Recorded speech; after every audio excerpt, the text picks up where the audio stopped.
If talking about dependencies makes your update sound weak, defensive, or frustrating to stakeholders, the problem is usually not the dependency itself. It's how you talk about it. A lot of project managers mention dependencies in a way that sounds like pressure is being pushed outward. So instead of sounding clear, they sound like they're explaining why progress is not their fault. That is where dependency language starts sounding like an excuse. A better update is much simpler. You want 4 parts: dependency, impact, ownership, and next move. That is the structure. Say what the dependency is. Say how it affects the work. Say who owns what. Then say what happens now.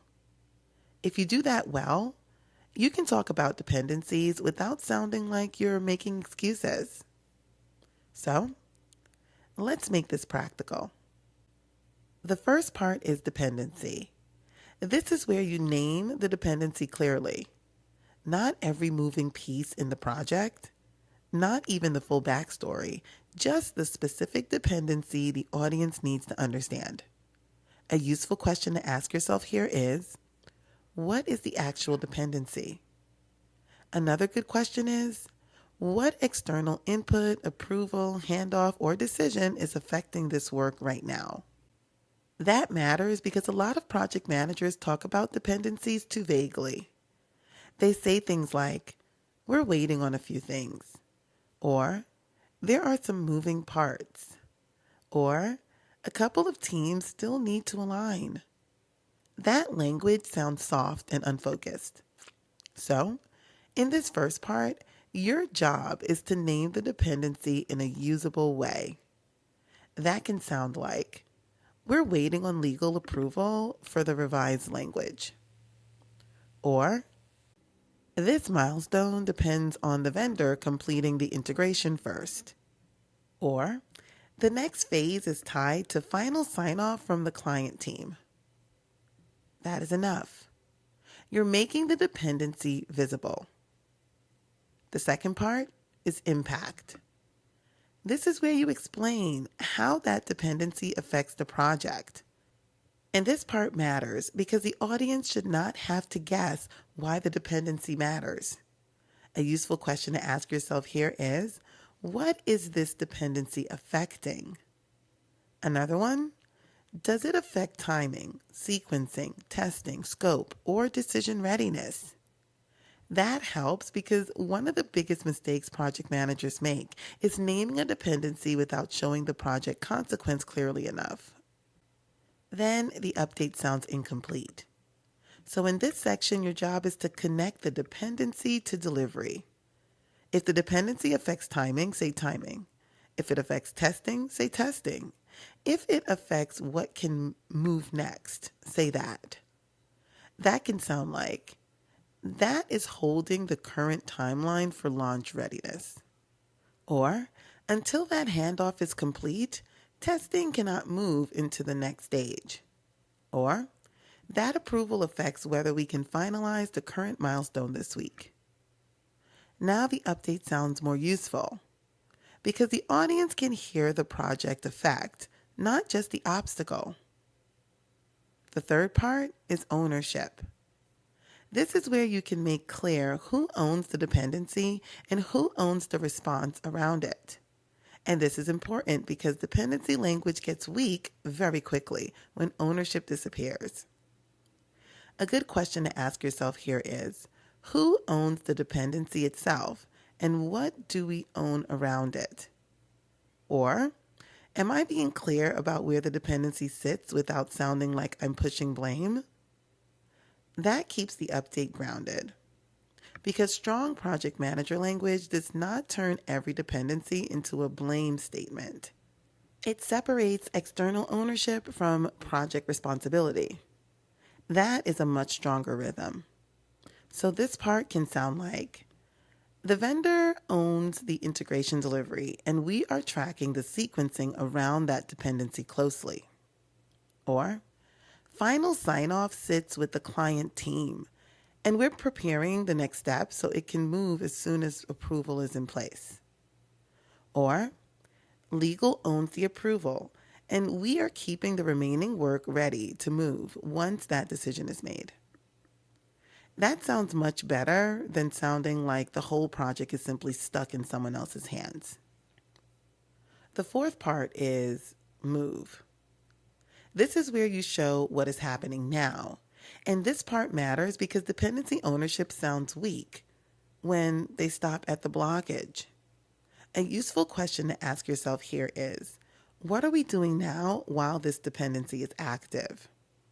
Another one is, what should stakeholders expect next? That helps because a strong update still sounds managed even when part of the work depends on someone else. So in this section, your job is to show motion. That can sound like, we're following up on the approval and will confirm the updated timing once it lands. Or, we are keeping downstream work staged so there's no extra delay once the handoff is complete. Or, we are reviewing recovery options now in case that dependency moves later than planned. That gives the update direction. Now the dependency sounds managed, not merely observed. When you put the four parts together, it becomes much easier to build the update. Dependency, what the project depends on. Impact, what that affects.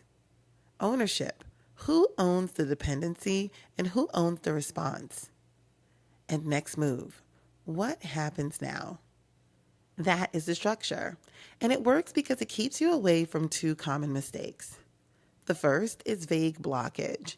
That's when the project manager says something is delayed or waiting, yet the audience still doesn't understand exactly what is holding movement.